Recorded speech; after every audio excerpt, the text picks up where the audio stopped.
the SSH-60 helmet. The missing link between the SSH-40 and the SSH-68 helmets. It's a combat helmet made in the Soviet Union during the 1960s to 1972 and sees use till today. In its past, it has been also widely used in wars such as the Vietnam Wars, to which I include the Vietnam War we all know and the conflict called Sino-Vietnamese War, when China tried attacking Vietnam 4 years after the war with USSR stopped. It has also made quite few appearances in the Transnistria War, where Moldova and Romanian troops battled the Transnistrian and Russian units.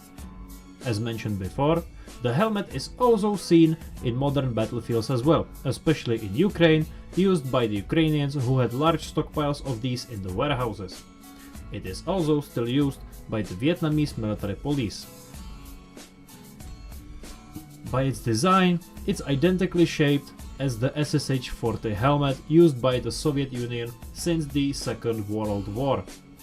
Main change is that the internal harness now consists of 4 leather pads instead of 3 the SSH-40 had. Externally, the two helmets look identical and are hard to tell apart. However, the SSH-60 was made in much smaller numbers than the SSH-40.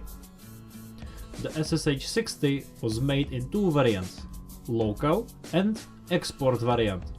The local variant, for use by the Red Army, has its inner pads brown colored, while the export variant pads are white. The SSH-60 was further developed into the SSH-68 model, which featured stronger and more sloped shell. This helmet rings a bell to anyone who has played Tarkov.